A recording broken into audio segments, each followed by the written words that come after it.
Good evening, folks, and welcome to Garbage Theater Season 7. Our first installment, Knockoff, starring Jean-Claude Van Damme. I'm your host, Chase, with my co-hosts, Blake and John. Hello. Hooty hoo. Man, starting Season 7 off right. This movie was legit. It was better than our usual fare, yes. I mean, it was highly entertaining. Yes. This might have blown Hard Target out the water for me for a favorite Van Damme movie. Yeah, I agree with that. Well, I don't think it beats Desert Heat, though. It's a very close second. I find this infinitely of more entertaining course than you Desert do. Heat. Yeah. Your opinion doesn't count on Desert But Heat. I mean, I was smiling ear to ear throughout this whole fucking movie. This made me so happy. It didn't have the innocent charm of Desert Heat. The innocent charm. You heard me. The man was a murderer.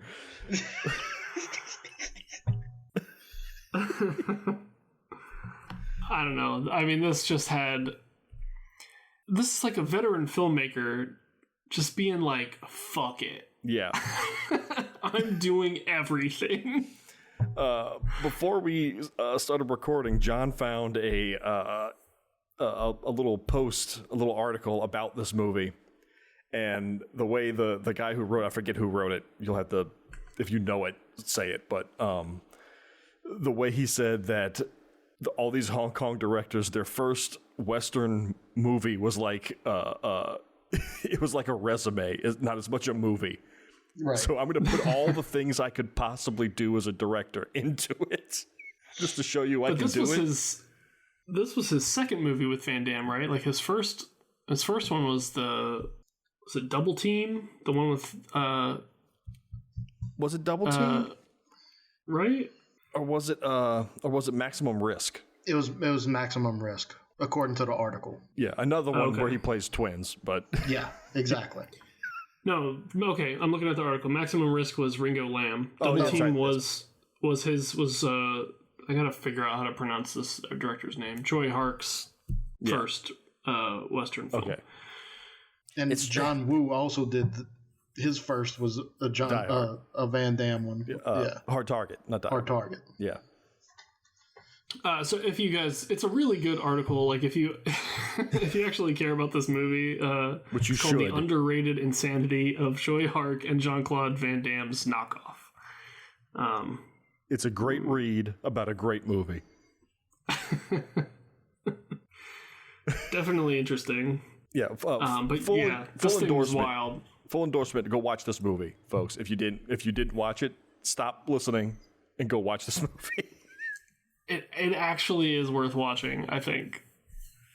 I watched it 3 times. I watched it 1 3/4 ways through. The first time I watched it with my wife's family.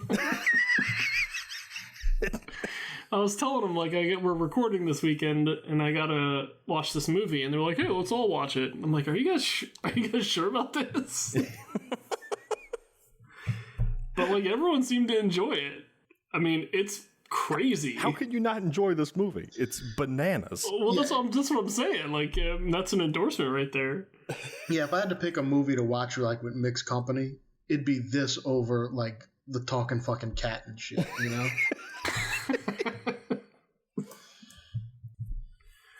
Oh, for sure. Well, that's like the weird thing about this is like, I feel like it's all totally like competent filmmaking. It's just like the decisions are wild. Yeah. I don't know. Some of the shots and transitions and everything, maybe I guess it makes sense now that it was more of a resume saying, "Look what I can do." But some of it was really weird. It was definitely weird. And I feel like some of the editing was confusing, particularly in the very beginning. Like the first little like heist part or whatever. I had no idea what was going on. I was dizzy. I didn't know where I was. Aaron But like texted once you get your bearings and you realize that the camera could be anywhere at any time. Aaron texted me after he watched this and said, "This movie gave me a headache." So I was like, when I was watching it, I was like, man, did this guy watch like a David Fincher movie and go like, oh yeah? that's exactly what I thought at the beginning too. I was like, shit, man, he took the Fincher and dialed it up to 11. Like old Fincher. Yeah. the Fincher where he zoomed through everything for no reason. For no reason at all. Should we get into it? Yes. Let's do it. Let's not keep this from these people that need to hear this. Okay. Knock off.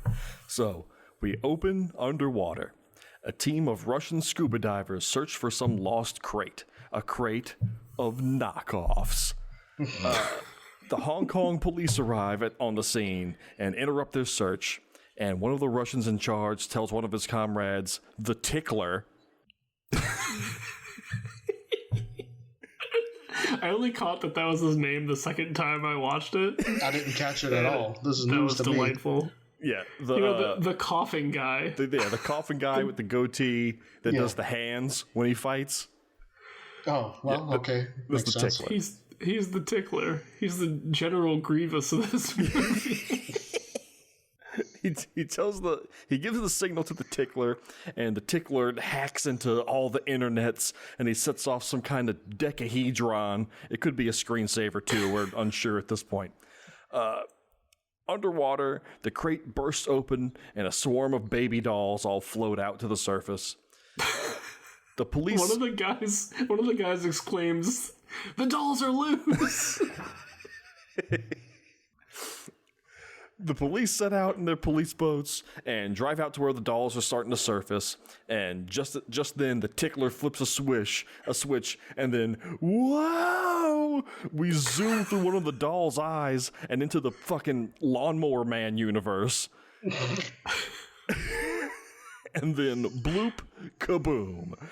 Explosions of green flame erupt all around as the police boats and the Russians flee the scene. Detective Han, one of our many protagonists, narrowly escapes the explosions and leaps aboard a police boat and goes after the fleeing Russians. A firefight breaks out between the two boats, and one of the Russians fires a rifle, just exploding the head of a cop that's driving the boat that Han's in. The boat crashes into the rocks, and Han is thrown clear. The Russian's boat is out of control and wrecks upon the rocks, and poor Sergei gets killed. And the other Russians run as Han trudges through the water over to them, and he flips over. But he's not really dead though. Yeah, he's kind of just like, ugh. He moves a lot. Well, those He actually guys helps him. He moves himself over too. those dead guys in contamination moved a lot too, and their chests exploded. Yeah. So Han flips over Sergei's body to find a live grenade, and the grenade explodes as accurately as possible, sending a wall of flames careening over the surface of the water as Han dives under to escape the blast once again. That's exactly how a pineapple grenade explodes, right? Yeah, right? exactly. Yeah. Yep. Yeah, it's pure fire, no shrapnel. So we cut and we jump in time, maybe, who knows, to 1997, just 3 days from when Hong Kong returns to Chinese rule. So we enter to what seems to be backstage at some sort of fashion show, and Rob Schnieder, aka Tommy, is laying on the charm as he directs the blue jean models on whether or not they should be wearing underwear during the show, and the level of bitchiness they should be exuding. Maximum bitchiness, minimum underwear. Just to show y'all the lengths that I go through just to be part of this stupid thing. One of the models says that denim and spandex nylon is chemically reactive. Mm-hmm. So I wanted to find out if that was true. Couldn't find anything on the internet. So I asked a researcher at the university I work at. One, no. 2, I don't think he'll ever speak to me again. Excuse me. I was watching an obscure Well, no, because stupidly, 90s like, action film. I didn't even bring up the movie. I just asked him, and he was like, why would you think that? I was like, like, it'd be reason to not wear underwear under jeans.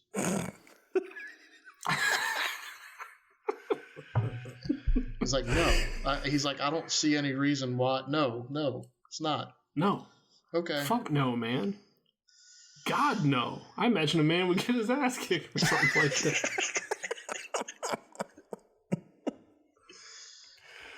that. Well, there you go. First inaccuracy of the movie. Well, no, because the grenade. Never mind. True. We're already off the deep end. So they're modeling V6 jeans, and Tommy's awaiting the arrival of his business partner, Marcus Ray, Jean-Claude Van Damme. Real quick, can anyone make any sense of the name of the company being V6 jeans and the mascot being an elephant? No. Okay, just nonsense then. It's right. Total nonsense. It's a whole Alabama Crimson Tide type of thing. It just sounded good. It sounded good, and we have this big elephant logo. Yeah, of this elephant trying to pull a pair of jeans apart. Yeah. Weird. So Tommy gets on his cell, and a few spectacular visual effects later, we're flying through the air on the data waves to Ray's cell phone as he drives to the show. I always wanted to know what a phone call saw. So Ray does his very best to lip sync to the Cantonese song playing on the radio, and not very well. Enthusiastically singing along to a song he does not know. Cocaine's a hell of a drug. He's driving the douchiest douchebag car ever. The BMW Z3, and so then I was like, well, it's 1997, and then I realized, no, even for 1997, he's driving the douchebaggiest douchebag car ever. So he arrives at the loading docks, and he gives his car to some forklift driver, as you do. Yeah. He's greeted by the foreman, who walks him through the warehouse, pointing out the various shipments of knockoffs that are being shipped out. They've got fake watches that only run for 20 minutes, long enough to make the sale, and the latest Puma sneakers that are spelled wrong with 2 M's. Mm-hmm. Pumas. So Ray's going legit with V6 jeans, but he still wants to make sure that his street cred as a knockoff artist stays intact with this last shipment. Because he always made a quality piece of crap, as he says. So, Chase, now that you've watched it 3 times... Yes. What is his job at V6 Jeans? He's the face of V6 Jeans. I was like, are they in the... What's Tommy's job? Are they in, like, marketing? I mean, Tommy seems to do work. I don't know what Ray is supposed to do. I thought they were, like, distributors, but, like, they wouldn't be that involved, like, and have their own offices with the logos and stuff, because they would distribute more than just... I don't know. Well, seemed weird. Spoiler alert, not to jump ahead, V6 Jeans is kind of total bullshit. True. So, I guess they don't really have to do work, and it just never caught on to Ray that, I don't really do anything, but somehow this business keeps working.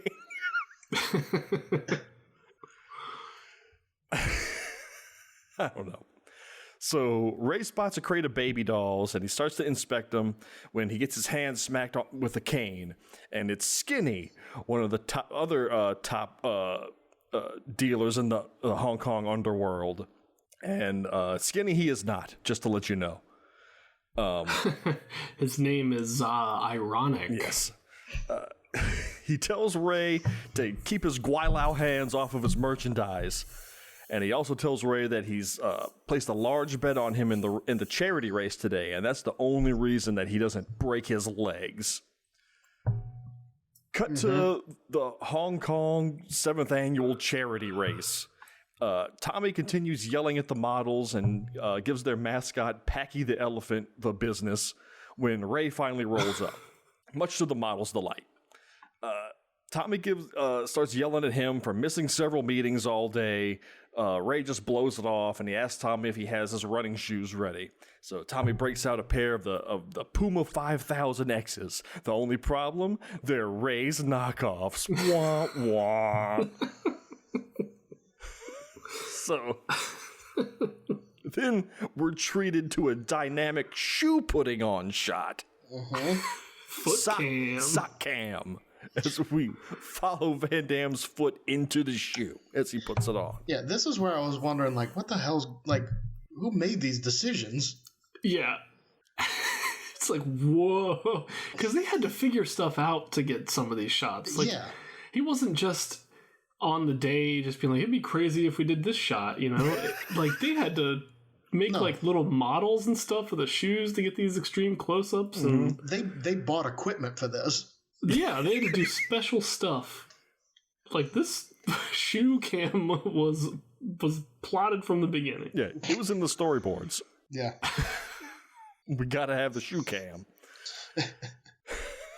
So like, it's this crazy shit like this. Like, the foot goes in the shoe, and then then there's like a transition to a billiard ball being hit.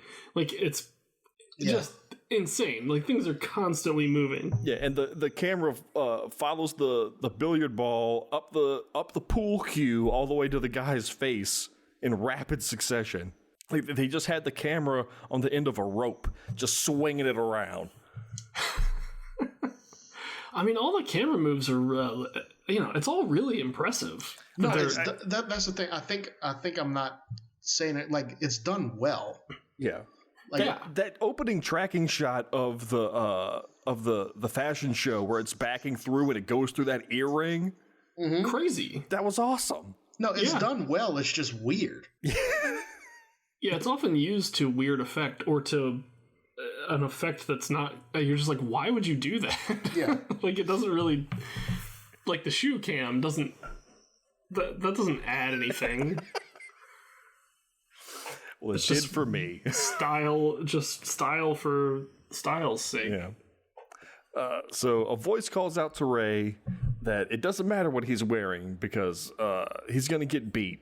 And we cut over to Eddie Wong, another player in the Hong Kong Underground and longtime friend of Ray's.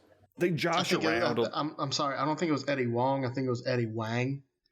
It goes back and forth. Well, either way, my childish mind, it's Wang. The subtitles spell out Wang, but they say Wong a lot. Then they say Wang a few times. So it's Wang. Well, I have it written as Wong the whole thing, so we'll just have to see what happens. I'll correct you every time. So they josh around, and Eddie tells Ray that he's going to kick his ass in the race, just like he did last year. And Ray reminds Eddie that he only won because he cheated. Eddie says, well, that's because ever since you got hooked up with Tommy, you've gone soft. And they stroll outside where Skinny is fielding bets on the race.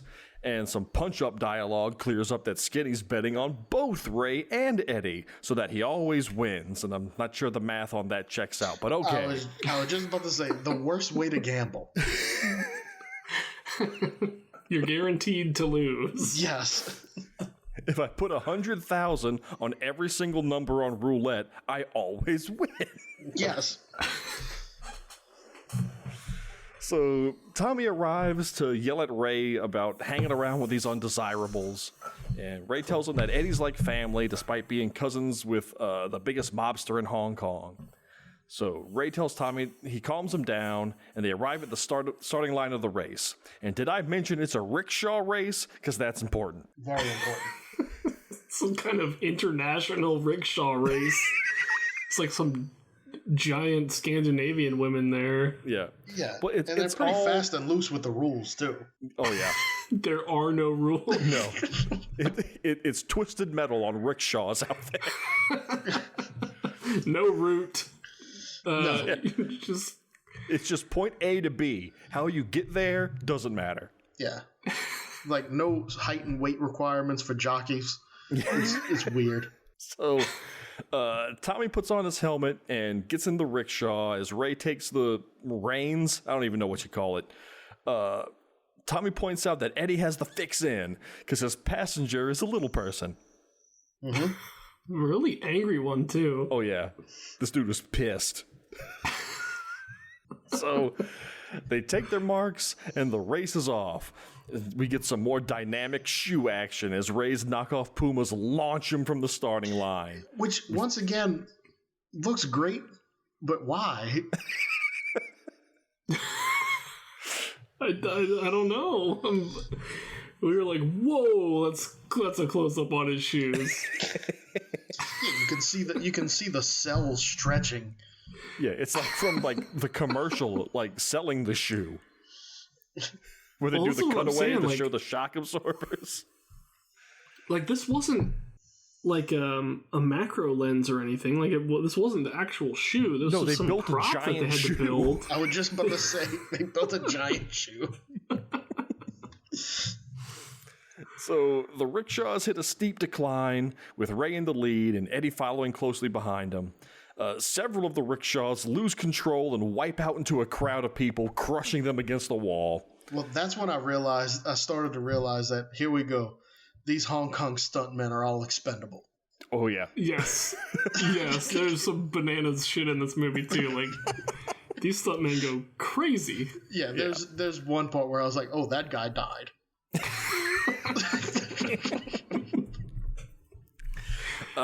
During the race, the Russians are watching from a distance, and they radio each other that the race is on and that they're going to hit the target when the racers are away from the crowds.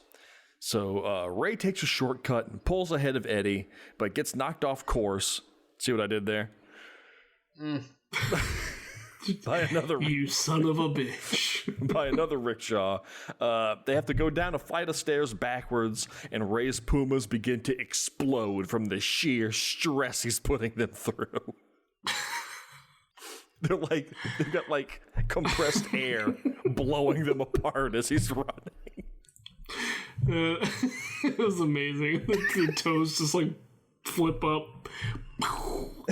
It's like cartoon stuff.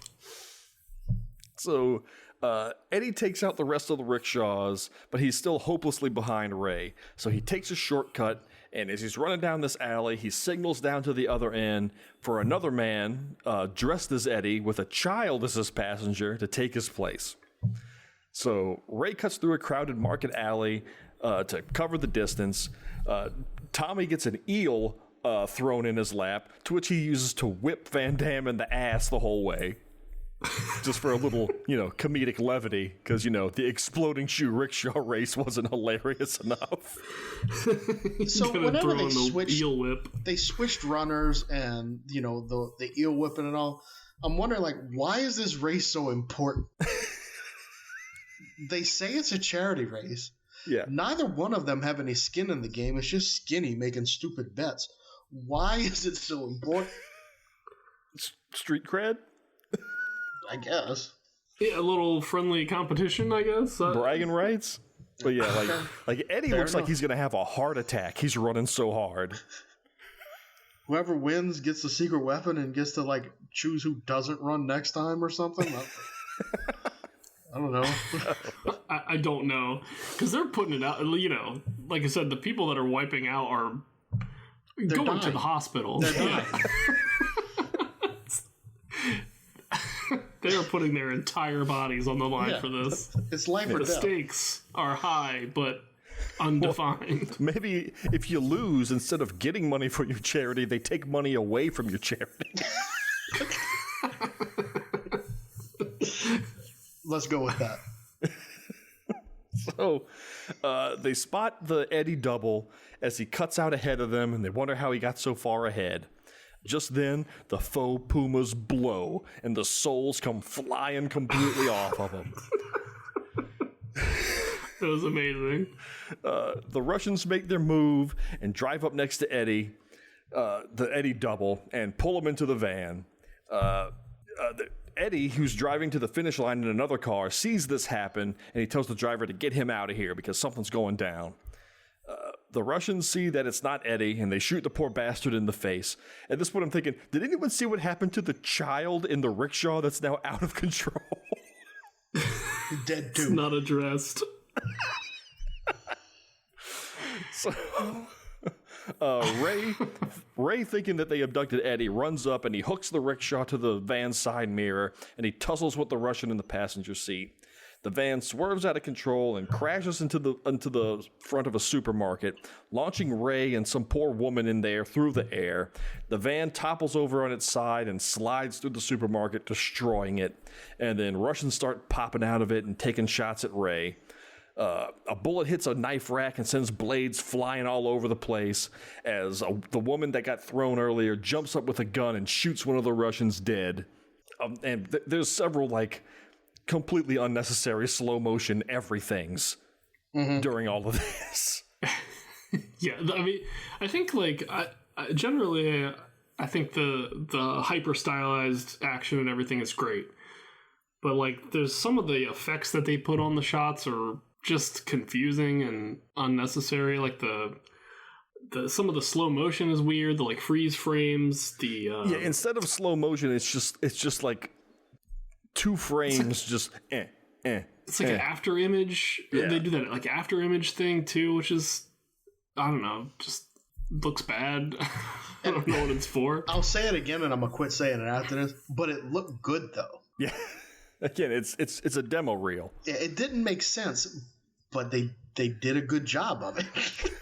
Yeah, I mean, this scene, all the action scenes are great. They're really punchy. The editing is nice. It's really fast moving. It's good stuff. Mm-hmm. They use wide angle lenses to get these extreme sort of angles and foreshortening and all this stuff. It's radical. Yeah, I was gonna say the editing, this looks like some of Van Damme's best fight scenes to me. Oh, for sure. Yeah. So because it's really tight, really tightly edited. Derailed, it is not. And the action, you can follow it. I mean, I know it sounds like everything is totally crazy all the time, but these Hong Kong directors know how to film action. Yeah. So yeah, it flows really nicely. It's good. It's good stuff. Yeah. See a little bit too much of Van Damme's stunt double, but yeah, what are you gonna do? I don't know. Not see him. Look, Van Damme was too busy shaking in a corner from all the coke. He couldn't do everything. That was one of the revelations from the article we read. Yeah, apparently Van Damme doesn't even remember making the movie. Yeah, he does not recall. So coked up. This movie at all, which is a damn shame because it's one of his best ones. Okay, I've never done coke before, shocker, but it's gotta be kind of cool to not remember a month out of your life. Yeah. To where something really cool happened, but man, I don't remember none of that shit. What do you mean? You ran down some stairs with a rickshaw behind you and your shoes exploded? Doesn't ring a bell.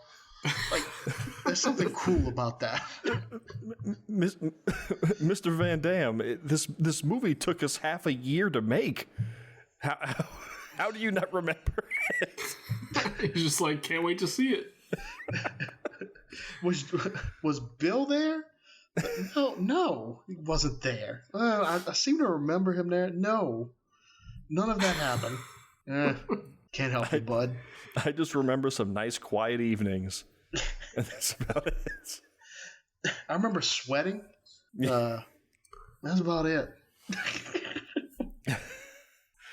So the woman shoots one of the Russians dead, and she turns the gun on Ray, who grabs it and flings a knife at the second Russian that pops out of the van. The woman brawls with Ray for a moment before he flings her away as a third Russian emerges with the gun shooting at them, and several soup cans are exploded in the process as Ray dodges the gunfire. I just thought about the jerk when that was happening, though. Stay away from the cans! So, He grabs the Russian from the top of the van and pile drives him into the ground, collapsing his head into his torso like a turtle. Yeah, it was pretty good. Yeah, it was awesome. Ray enters the van to find the Eddie double dead and realizes it wasn't Eddie. The woman is brawling with one of the Russians and handcuffs herself to him. And then a sixth Russian pops out of this clown car of Russians and shoots his comrade dead so he can't talk before fleeing the scene. The woman reveals herself to be a cop and gets the drop on Ray, but faithful Tommy's there to beam her in the temple with a can of Thick and Chunky. You want to know how they fit all those Russians in that car? Oh my God. Go ahead, say it. Get out of your system. They didn't have any luggage in the car. There's plenty of room. Typical Russians. Yeah, those Russians pack light. So, the police surround the store and take Tommy and Ray into custody. Later at the police station, Ray and Tommy get an earful from the chief of police as they plead their case that they were innocent competitors in the rickshaw race who got attacked. And the chief shows them the rap sheet of a certain Igan Drogoff who was killed at the scene. He's a former KBG agent, and Detective Ling, the woman that was there, comes in and says that, why would such dangerous men be after you two if you were completely innocent in all of this? And they pull up Ray's rap sheet and they find out that he was an illegal immigrant to Hong Kong, that he was operating an illegal business, but that's all in the past. Detective Han and his crew are listening into this whole interview via technology. I didn't know what they were using. Like, they've got this big machine. It looks like stress levels. The fucking technodrome they're using to listen in on this thing. Well, it wasn't until this scene that I finally turned on closed captioning, and I only did so because I got really pissed off. Because when they started talking about the guy Ivan, I thought they said Ivan Vlago, and I was like, "Did you just change Drago to Vlago?" It's Ivan Blago. And so totally when I heard name. that, I was mad. So then I put it on, and it was Ivan. The captions didn't even capture it, I don't think, because they said Ivan Largoff. And I was like, I don't think they said Largoff either. But at least it wasn't Ivan Vlago, because I'd have been really mad. They wind up releasing Ray and Tommy as they've got nothing on them, and their self-defense story holds up. As they walk out of the station, they're confronted by Karen Lee, VP of International Sales at V6 Jeans. And they go back to V6 Jeans headquarters, and she has them conduct a little experiment. She has them both pull on a pair of jeans, and nothing happens. Then she gives them a second pair, and they start to pull on them, and they rip in half immediately. Knockoffs. So I was impressed by this, because when the jeans rip, Van Damme falls on the floor. That dude got up quick. He got up in a fraction of a second. So I was really impressed by that. I even rewound it a couple times. I was like, that dude got up fast. Cocaine's a hell of a drug. Well, now that we know that, yeah, because I was thinking, like, I've never gotten up that fast.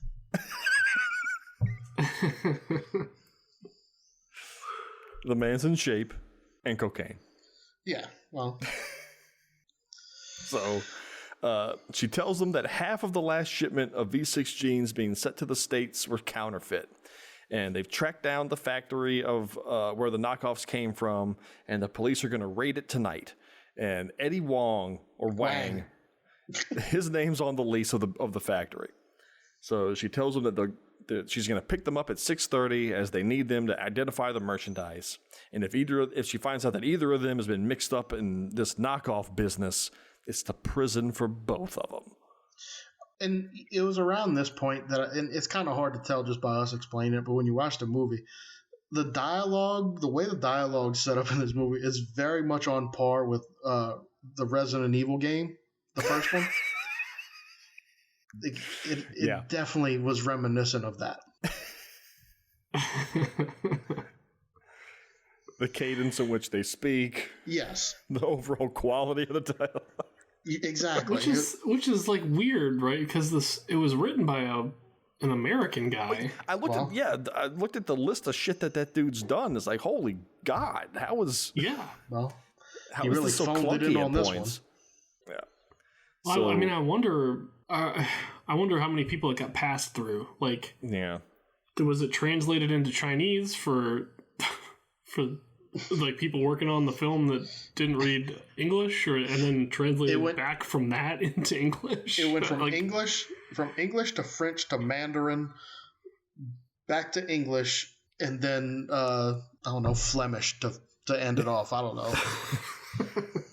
I have to confess, this is not my screenplay. I bought it in Hong Kong. It's a knockoff.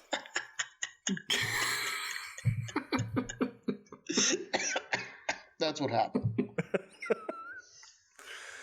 So, meanwhile, in a bathhouse, the Russians kill the man that fled from the supermarket for making such a mess of things, their own man. And Skinny enters in and warns them all that the cops are on their way to the factory tonight, and they had better get over there and clean up before the cops arrive. So, later... Why are the only people the Russians are good at killing their own guys? I think you just explained Russia. There you go. So later, Ray and Tommy are having lunch until Ray starts hulking out of the shirt that Tommy let him borrow, causing Tommy to leave in a huff. As Tommy freshens up in the bathroom, a couple of suits come in and they slam a newspaper in front of him, and they tell him that the chief is pretty angry with him for making the front page of the paper. Ray starts to get curious as to why Tommy's taking so long and goes to look for him. Van Damme can't use chopsticks. I wasn't really paying attention to that. What was he doing? It was going, like, they were passing food back and forth, and he had a very, very, like, limited grasp of what chopsticks are, which was shocking to me. You know, you figured, I mean, he's a man of the world at this point. 97, man. 97 Van Damme, he's been places. But Rob Schneider was a whole lot better with the chopsticks. Well, give Van Damme a pair of straws. Watch him go to town. Give him a rolled up 20 and see what happens.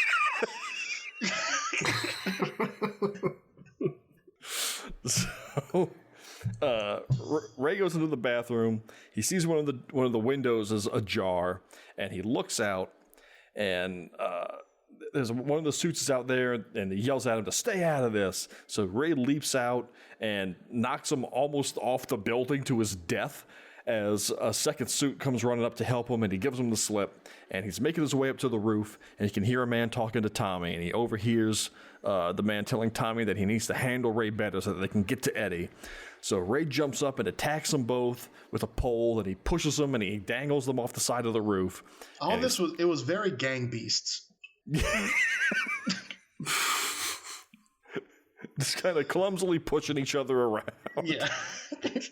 On a billboard. I mean, yeah. So he's yelling at Tommy that you're setting me up, and then a wild Paul Sorvino appears behind Ray, and they reveal that they're with the CIA. And Paul Sorvino's character Harry explains that Tommy needed deep cover, and working with Ray was the best option because there were no other legitimate businessmen that would work with Ray, and that Tommy's been carrying his ass for 4 years, and like I'm confused as to this business. That's 4 years. 4 years. The CIA is trying to catch knockoff pumas coming to the United States. Is that what I'm supposed to believe here? Yes. Because up to now, they don't know about the explosives. Right. Well, they kind of do, but that hasn't been revealed yet. Yeah, irregardless. But yeah, irregardless, we're going to stop these knockoff Pumas, so let's go to Hong Kong and establish a very successful designer clothes brand for 4 years. It just seems like a real long con there. So, do you think V6 Jeans is entirely a CIA operation? It seems like it. It's got nothing but CIA working for it. Yeah, I mean, I don't want to, go into it too much, but yeah, because later there's another little part that comes out about it. but we'll get to it. So that night, they all meet up with Karen and Detective Han and make their way to the factory. After some small talk about counterfeit Cabbage Patch Kids, they set up the sting outside the factory, and they know the workers get a food delivery every night, and that's when they're going to strike. So the pizza delivery arrives, and they make their move. But just as they do, a van bursts through the factory doors and crashes through the crowd. And the building erupts in green flames behind them as Han leaps onto the side of the truck, and Ray gets knocked onto the top of it, along with a big thing. It's bamboo poles and a big tarp. It's just a bunch of junk on top of it. Billboard or something? Yeah, something. So the back of the truck flings open, and the Russians open fire at the pursuing cops. One of the Russians climbs up top and fights with Ray, and Ray takes him out and gets his gun and shoots another Russian as he's trying to climb up onto the top of the van. Han battles it out with another Russian as Ray continues flinging Russians off the top of the truck and impaling them on bamboo poles as they drive by. That shit was wild. It was good. It was very good. Yeah, he's doing this whole gymnastics routine off these bamboo poles that are stuck onto this truck, kicking Russians off of it as he goes. Ray and Han eventually fall off the truck, and the Russians get away. And they find what seems to be some kind of explosive material in the street, and they block it off. It's just these little pellets. And Ray grabs one of them, and he pockets it, and they decide we need to go pay Harry a visit. So later, atop a Buddhist temple, they go inside the statue of the Buddha to the secret CIA headquarters inside of it. I was offended by this. Because it's not just a Buddhist temple. It's like the Buddhist temple. Like and the one everybody's... a super secret CIA base inside of it. Yeah. So, for 4 years, the CIA has been inside the Big Buddha in China, in Hong Kong. Underneath it, having secret operations to stop Pumas from coming into the United States. Seems a wise use of taxpayer money. That's insulting. It's wild. So Ray tells Harry that he'll get him Eddie, but he has to promise to get him out of Hong Kong into safety. So he gives Harry the explosive pellet, and they identify it as part of Project Green Flame, something the Ruskies are cooking up back in '89, and it looks like they finally pulled it off. And each one of these pellets has the explosive power of a stick of dynamite. So Harry pulls Tommy aside, and he fills him in on the Russians putting these mini bombs and all kinds of knockoff products and shipping them all over the globe. And nanobombs. Nanobombs. And he's got a nifty little cartoon explaining how this happens, where there's a globe, and there's the U.S. and a satellite, and this Boris and Natasha looking motherfucker on the other side of the planet that sets off the bomb, and it pings off the satellite and blows up the U.S. And the little Russian guy goes, "Yay!" They had to animate the Russian being happy about blowing up the U.S. Which only means there was somebody else at the CIA making this animation to be shown at some point to an operative who had been there 4 years. Yeah. Well, Paul Sorvino did it in his downtime. He taught himself Flash. See, this is why I am the way I am. Because I truly believe shit like this happens in the real world. Yeah. So later, as Ray and Tommy arrive back at V6 Gene's headquarters, a boy runs up with a durian fruit with a note wrapped around it for Ray. And he looks at it and he says, "This is from Eddie. I know where he is." So we cut to a fruit market where Ray and Tommy are searching for Eddie, and they enter some back room and they find him playing video games back there. And Ray questions him about knocking off the V6 Genes and that, he's been helping out the Russians distribute these nano bombs all over.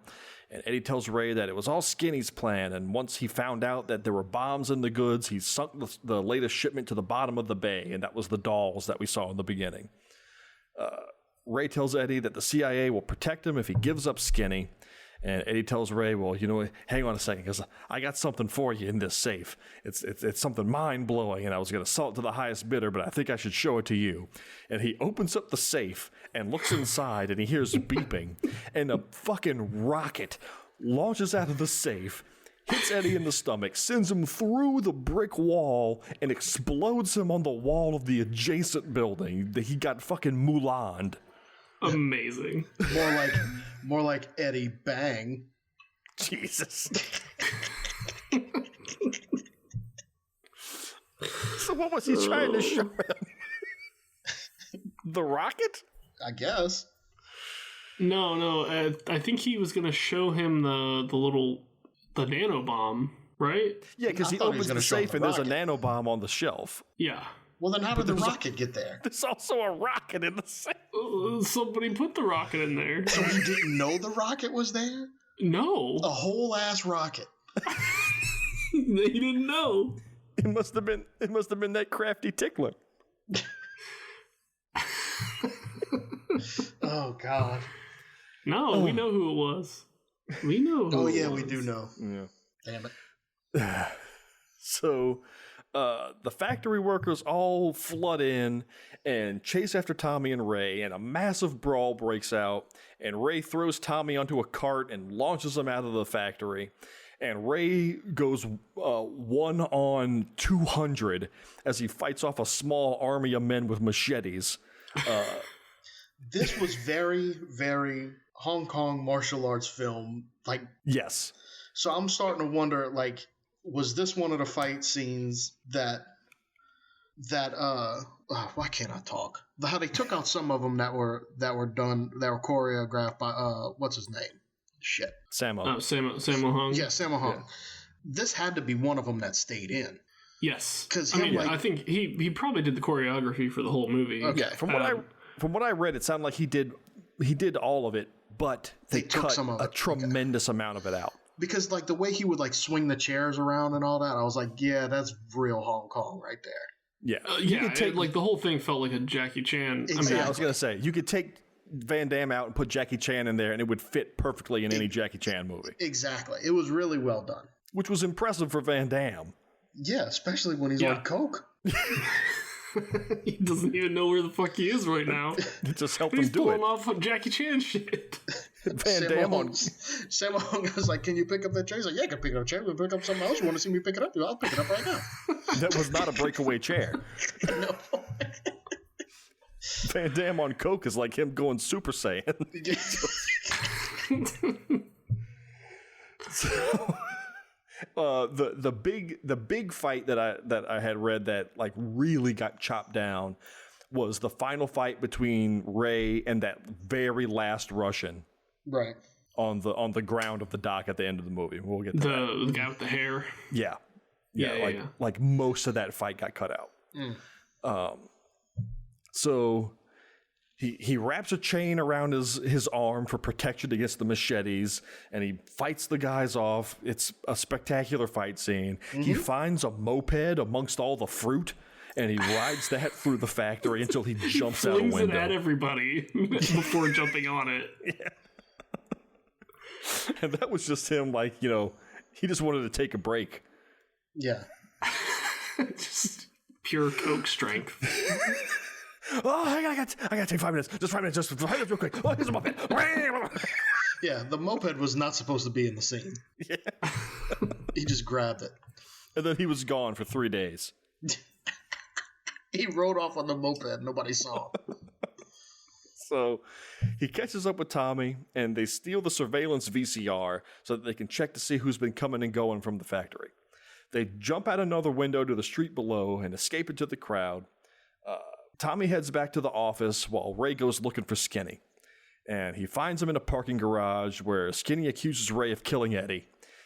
But Skinny accidentally lets it slip that he knew that Eddie was going to be executed. And another brawl breaks out in the parking garage where Ray's scurrying up poles and concrete columns and leaping around the rafters. Once again, not your typical Van Damme fare, but yes, it went very, very well. Yeah. Ray takes out Skinny's men, and he runs down Skinny, who's running to his car. Hilarious. That like slow motion run. This big Chinese guy. Yeah.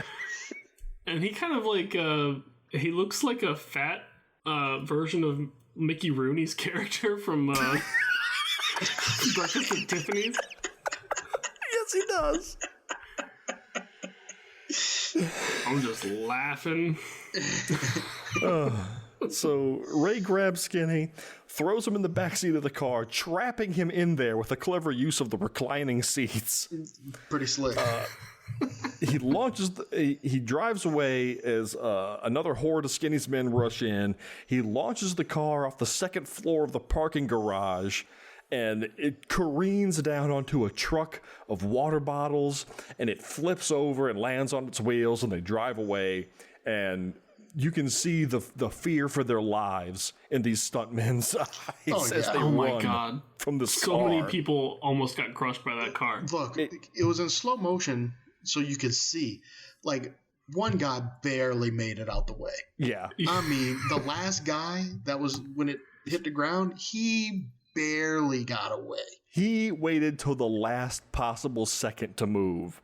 Like, he went home and kissed his wife that night because he was like, maybe it was almost over.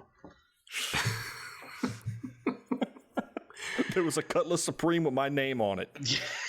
So wild. I mean, how could they possibly have set up that stunt to know that the car would land on its wheels? They didn't. They didn't. Fucking Hong Kong, baby. They just hoped it would. Sammo Hung looked at it and said, yeah, it'll work. It'll happen. Trust me. Like, what if it doesn't? They'll be like, the people down there will slow it down. It's fine.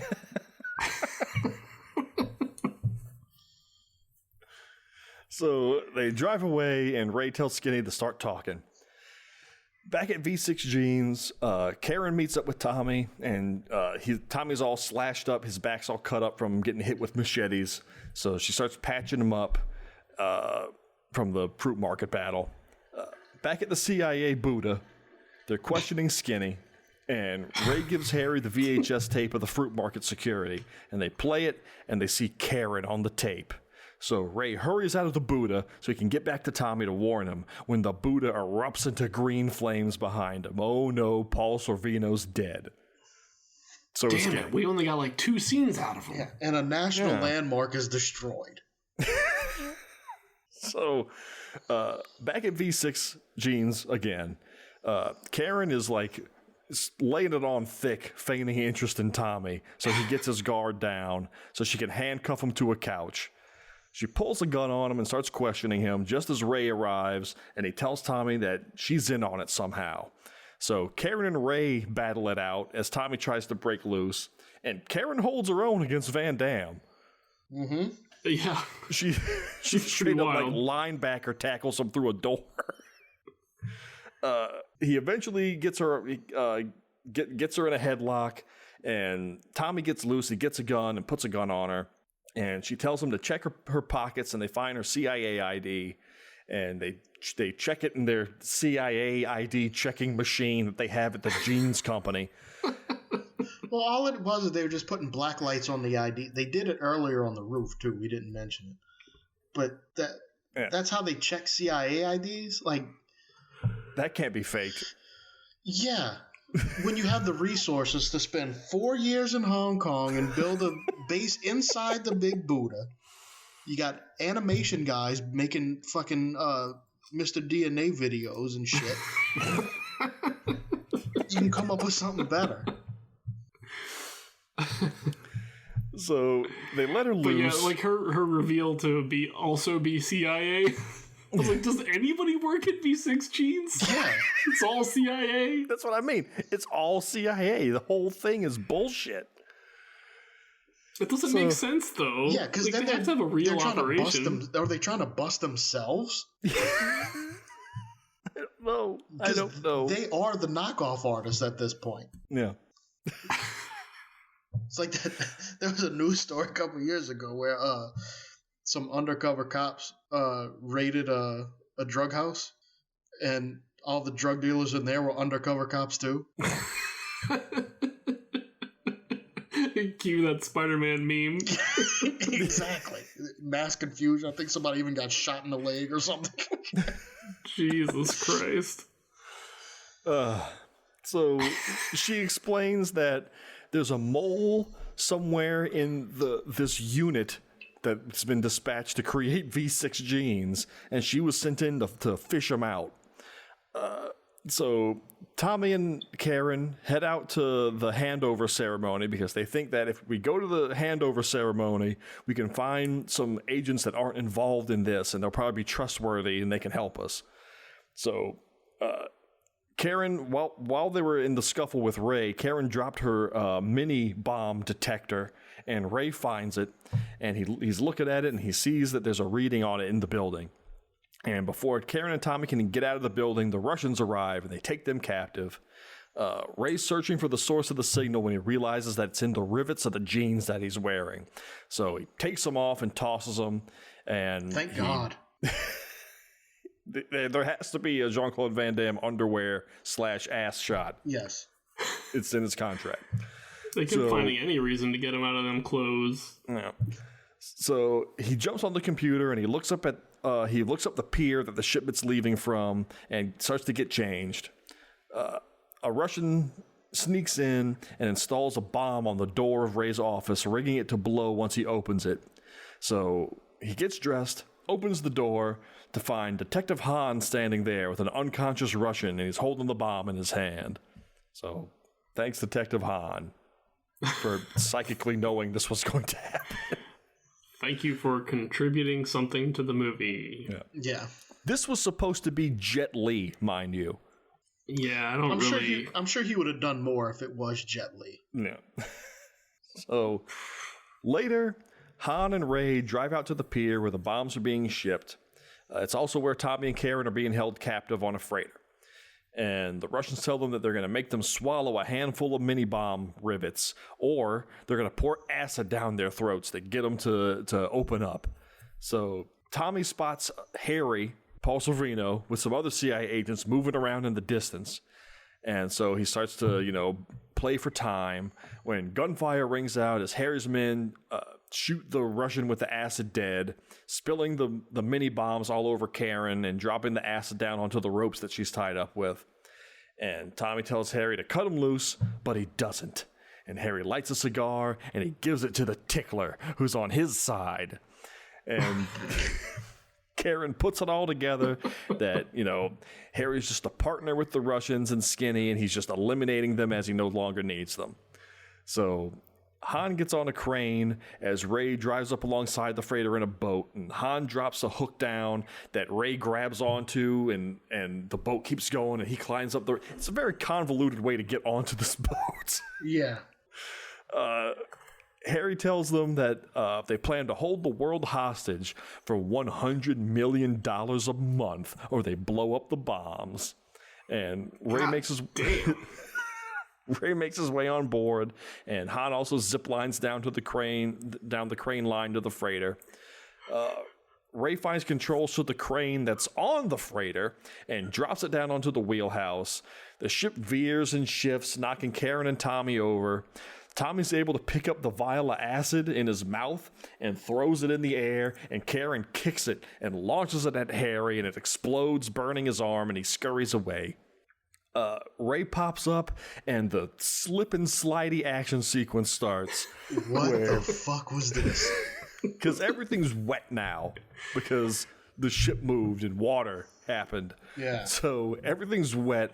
So he's just kicking and sliding and bouncing like a freaking ping pong ball all over the place, shooting, taking guys out. There's a couple shots where you could clearly see the wires yanking him around, but what are you going to do? But just for him to slide like 30 yards, just doing shit.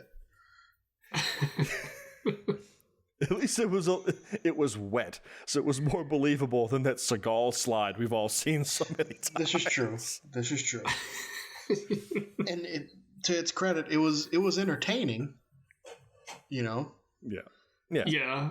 I remember exclaiming, "Whoa!" There's one shot in particular. I was like, "Look at him go!" So, on the mainland, where the handover ceremony is taking place, they get word that a freighter is approaching unannounced, so they scramble air units to go out and intercept the approaching vessel. A cargo crate shifts loose and falls down, crushing the controls to the mini-bombs. The attack choppers are told to execute the vessel with extreme prejudice if it doesn't change course. So Ray takes out more of the men as Han manages to get to the ship's controls, and he veers it around and turns it around, and the choppers are called off. All this happens. Nobody but Han knows these stakes. Good point. So and the audience kind of didn't need to happen. No, it really didn't. And also, like, the helicopters, I don't know, this was the only part that came off as kind of amateurish to me, because the helicopters must have all been stock footage. Yeah. And it was all of different helicopters. Yeah. It must have been like 4 different kinds of helicopters trying to pass off as the same group of helicopters. This little scenario was definitely shoehorned in just because they needed to raise the stakes arbitrarily for some reason. I guess. Or to get another minute or 2 of movie time. Yeah. So attack choppers are called off. Ray starts to do battle with the Tickler now. And the Tickler's fighting style is just, slappy hands up in the air. Hand style. Hand style. Russian hand style. The ship starts to collide with the side of the harbor, and it's sending cargo containers sliding all over the place, and everyone has to dodge them in various acrobatic ways. It slides into a dry dock station where Han's able to raise the pylons, lifting the freighter up and stopping it. A firefight breaks out as Karen gets a gun and executes some pretty sweet moves as she leaps and slides and hangs off a rigging to shoot all the Russians popping out of everywhere. Yeah, there was one point where she climbed up a ceiling and was hanging from a ceiling to shoot. It was totally unnecessary for her to do it that way. Yeah. But it was still cool. It was cool as hell, yeah. So after she shoots a bunch of them, she starts digging all the little mini bombs out of her shirt that fell on her. Once she gets a moment of downtime, Han gets trapped inside of a big tire that's hanging off the back of a boat, and he gets pinned down by one of the other main Russian bad guys. The Tickler reappears and squares off against Ray, and Ray pulls a cargo net from beneath his feet and sends the Tickler flipping 6 or 7 times into the air. A cargo container breaks loose of a crane, and the crane line swings down out of control. The Tickler gets to his feet, and the line whips through the air and cuts through his throat, followed by the massive container falling down and slamming into his body, just exploding him. We just see his shoe. One of the fucking best villain deaths I've ever seen. I think everything happened to this guy. That guy is dead. So there is no denying it. I was just a little put off by they tried to pass off that this container was being rigged up with ropes to be maneuvered around. Mm-hmm. When containers aren't lifted by ropes, it's one of those things when because you've rigged stuff before. Ropes are nowhere involved. And you can even see the steel cables in one of the shots, but then they made it seem this hemp rope was being used to lift a container, and it kind of was off-putting to me. So, a bomb goes off, sending the tire on the back of the boat containing Han falling to the ground. The remaining Russian leaps down to finish off Han, but Ray leaps over the side of the ship with the net and disarms the Russian. Harry also slips down a chain to make his escape, and as he's running away, Karen spots him, and she runs and leaps off the side of the ship holding a tarp to slow her fall. And Han gets to his feet and grabs his gun and dives out into the water, and he shoots a Russian that's about to shoot Karen. Paul Sorvino's climbing onto a boat, and they're protecting him as this happens. Ray squares off against the final Russian who gets the drop on him, but Tommy manages to release the anchor from above, which falls down and crushes him. This is the scene that just barely anything happened, that apparently was much more involved. Right. I don't know if they cut it for time. We spent too much time zooming in on shoes. Well, they could have got rid of the whole helicopter thing and put more to fight. Yeah, absolutely. If they cut down that fight scene to put that in, That's like, why cut it anyway? I mean, it's... The movie's still only an hour and a half. 91-minute movie and a 93-minute movie. Yeah. So Tommy spots Harry with the detonator and knows that the ship's about to go up in flames. So they all jump aboard a boat and they're trying to get it started when Karen climbs up to the deck of the ship that Harry's on, and she tosses a handful of the mini bombs from her shirt at his feet. And he presses the button, and he's got this big old smile on his face as he presses the button. She dives back into the water. The other gang in the boat gets it started and start to drive away. The ship explodes in a big green flame, and the mini bombs at Harry's feet, I'm going to stress this, they're right there at his feet, blow up, incinerating him instantly in green flames. That happened on screen. Mm-hmm. Yeah. Moving on. Ray, Tommy, and Han drive over and pick up Karen out of the water. They spot the detonator floating in the water, and Tommy grabs it, and he starts looking around because he wants to see Harry, but he doesn't seem to find him. Maybe it's because he was blown the fuck up by the bombs that were fucking touching him. Much later, we cut and we see Harry in a little room.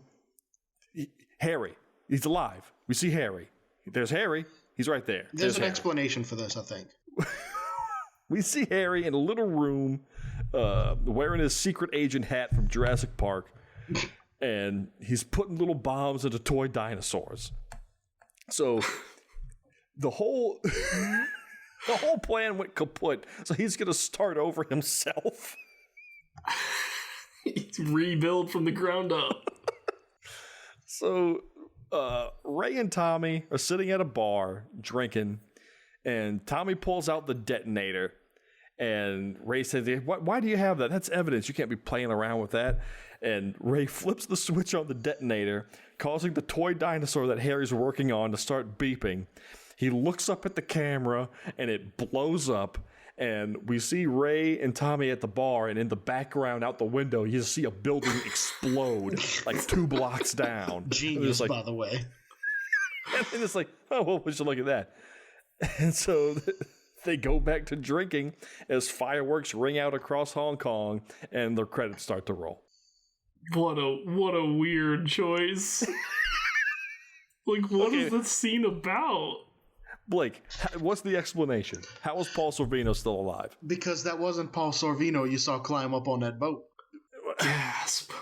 You can go back and watch this movie. That is clearly not fat-ass Paul Sorvino climbing up on that boat. Of course it's not Paul Sorvino. Well... Your explanation cannot hinge on the fact that Paul Sorvino needed a stunt double to climb on the boat. It does, though. With that logic, most of Seagal movies include about 16 people playing his character. True. Oh, man. Oh, Christ. That's such a weird thing to do. Have you ever seen the Street Fighter 2, the animated movie? Yes. So, like, Ken and Ryu blow up Bison with Hadoukens, right? Yeah, right. And then at the very end, Ryu's just walking down the street, and out of nowhere, Bison, driving a Mack truck, I forgot about that, comes barreling down the street at him. And then it freeze frames as he's about to kick him through the windshield. Oh, I forgot about that. That's what I thought of when I saw this part. Makes sense. All that aside, this movie fucking rock soared my sock sores. Yeah, it was pretty good. It was good. Fantastic. It was just fun stuff.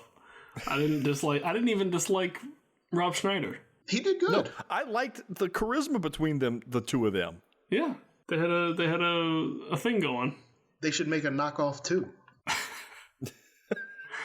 They could. They could make an even cheaper remake. I was about to say they can knock off the movie knockoff. And... They absolutely could, because at the end of the movie, it really seemed like Tommy had quit the CIA to like actually go into business with Ray.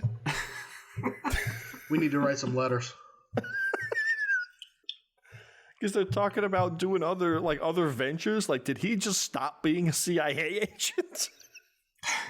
Shit, for all we know, he may have never been one because his boss was crooked as hell. Maybe that badge wasn't even real that he had. I mean, they showed him with a black light. Yeah, you're an agent, but was he?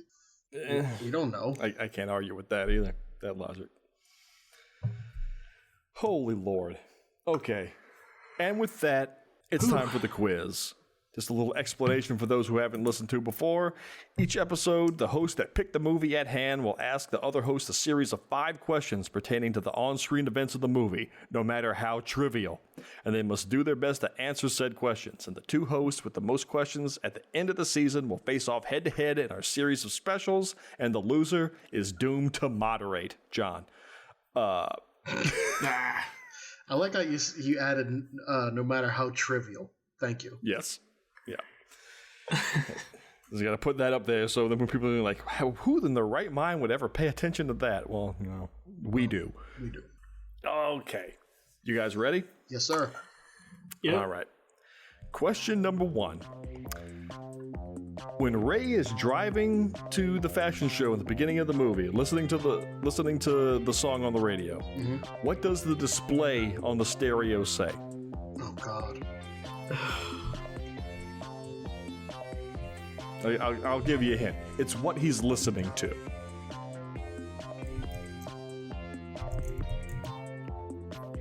Question number 2. Of the many meetings that Ray missed, what time was the design meeting? Oh, that's a guess, but I think I got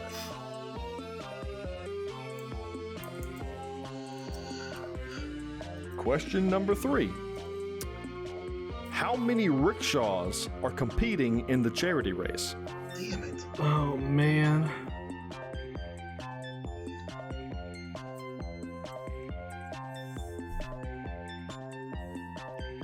Question number 4. How many knives are on the knife rack that gets shot in the supermarket? I think I got that one. Shit. I think. Maybe not. It's kind of a guess. I have a visual, but it's probably And wrong. question number 5. How many remote controls does the average American home have? What? They did say it, and it's a...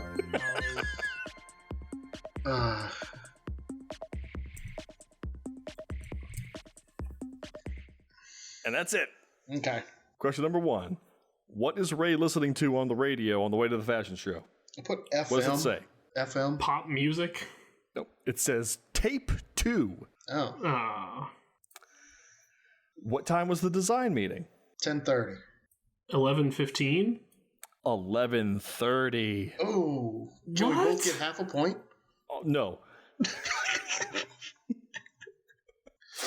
Hold on. I gotta check this. I'm gonna check this. Yeah, check it on your own time. And, All right. and if John's right, then we both get it right. No. If John's No. right, he'll get the point. We're not doing it right now, though. Question number 3. How many rickshaws? 6? 10? 8. Okay. Ah, I almost put 8. I really did. Question number 4. How many knives are on the knife rack that get shot in the supermarket? 6. 5? 6. I knew Damn that it. Damn it, damn it. How many remote controls does the average American home have? 2.34? 3.62? 3.57. Ah.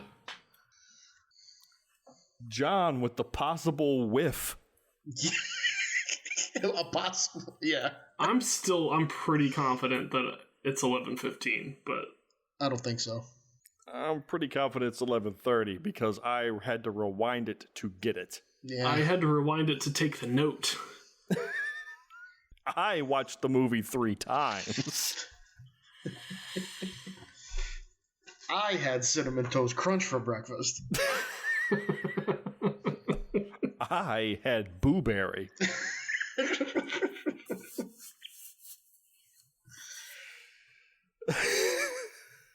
All right, so right now it's 1-0 with an asterisk. Yeah. I wanted to do better.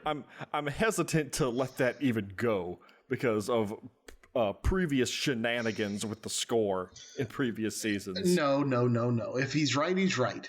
Do you want me to check it? You mean check it right now? We end on. No, don't check it right now. But look, if you're right, you're right.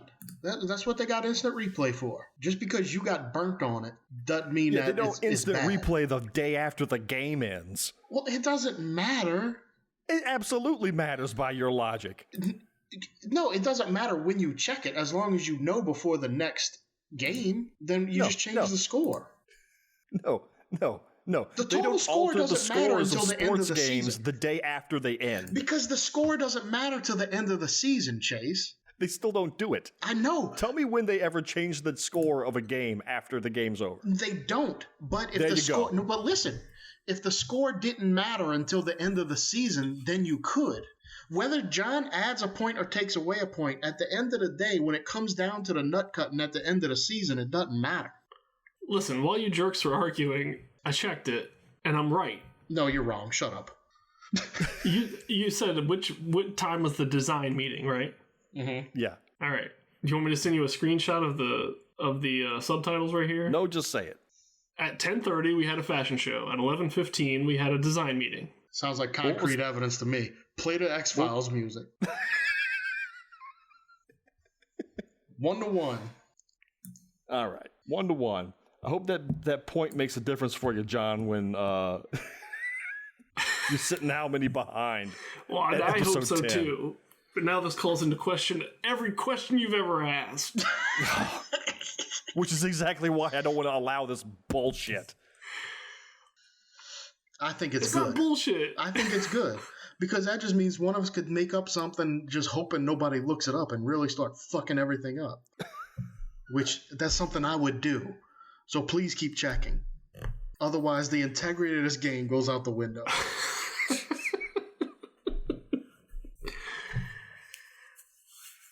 One episode in. And with that, it's time for Coming Attractions. Yeah. Where we pick our next movie. And up tonight, it's Blake's pick. And guess what? Blake's picking episode 2 again. Yes. And guess what? That means doom for everybody. It does. It does. And I'm actually kind of nervous because I'm thinking this could be the time that you pull out the weapon on me. Because it could be just that bad. And I just went against you on the whole instant replay thing, so you're probably out for blood.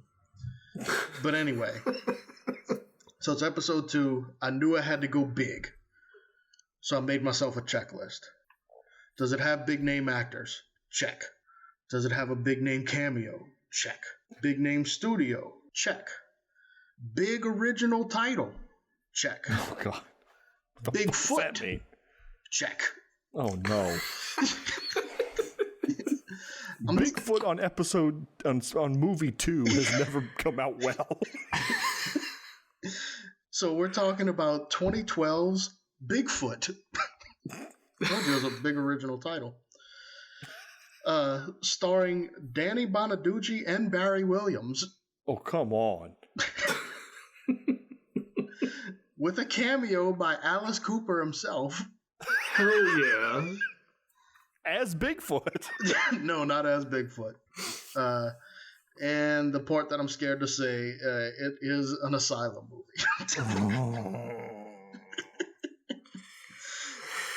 Are you playing the music now? Or no? Should I keep going? Okay. No. All right. Keep going. So, it's when Bigfoot attacks an 80s themed music concert, a concert promoter and a hippie burnout will do anything to protect the endangered species. It's got a 2.6 on IMDb. It's got nothing on Rotten Tomatoes. It's ranked pretty high on Prime. I don't have it written down for some reason. I was sort of confused when picking it because the trailer that I found on Prime started showing like this family movie about a Bigfoot that helped like this bullied kid, and it was like it's the straight up soup from Harry and the Hendersons, just in another movie. So I was like, what the fuck? This isn't what I signed on for. They just had the wrong trailer on Prime, so go figure. But Yeah, Danny Bonaducci as the promoter, and I'm guessing old Brady there is what's his name, Greg Brady. He's the hippie burnout, and looks pretty shitty. Giant CGI mess of a Bigfoot, and there you go. Wow. What do you think, Chase? I'm not going to use it on the first goddamn thing. That's what I was hoping for. John didn't pick the movie. That's true. Yeah. I didn't even pick this movie, so why would it be used? At some point, somebody's going to go against the grain of picking you to pick on every time.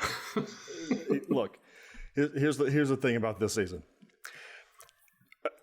We just watched the Van Damme movie I really wanted to watch, so I got it out of my system. Okay. So this isn't going to be I can't wait to use it.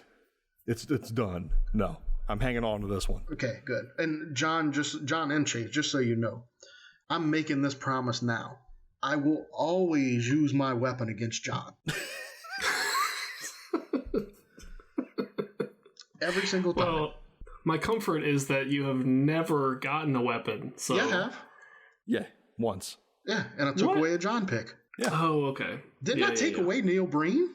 I guess I'm thinking I've never heard your music is what I'm thinking. Yeah. But yes. Yeah. He didn't have his music ready for the time that he had it. He beat me. That's right. I remember now. He beat me in the special month. Yeah. Yeah. Due to because we ended up picking numbers or whatever. We flipped a coin or some shit. Drawing straws and shit. God damn it.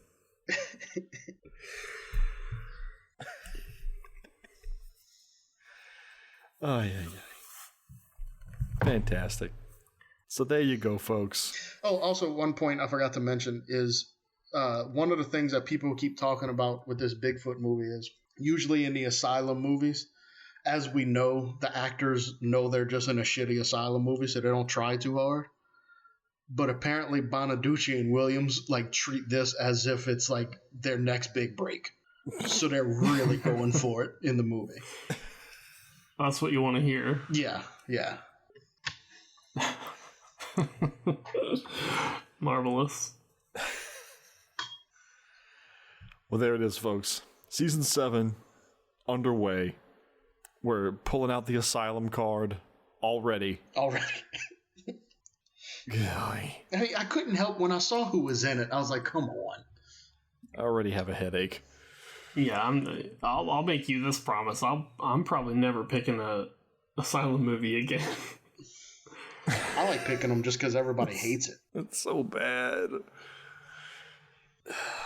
It's like there's no hope of it even being redeemably in any way entertaining.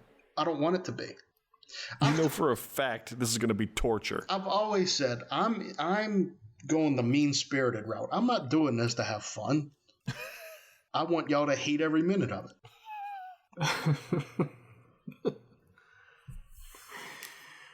God oh, man.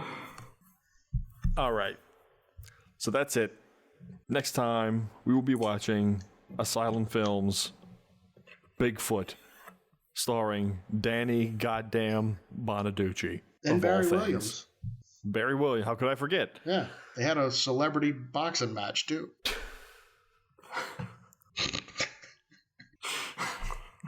I'm just getting more depressed the more I hear about it. Oh, and the director is the dude, the senator from the first X-Men movie. What's his name? It's so random. What? Yeah. What's his name? Let me find out again. Bruce Davison. Weird shit. The head of the Susan Ross Foundation? No. Isn't that him? No. From the first X-Men? Oh, yeah, that's him. You're right. The one that gets turned into a fish man? Yeah, exactly. But yeah, he was the Susan Ross fan. Yeah, you're right. And Sherilyn Finn's in it, too. Hey, all right. Forgot to mention that part. Poor Sherilyn Finn.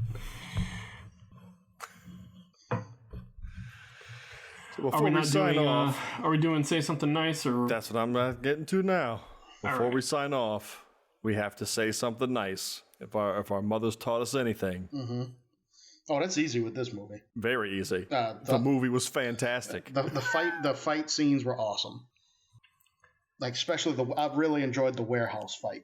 Yes. This is my new favorite Van Damme movie.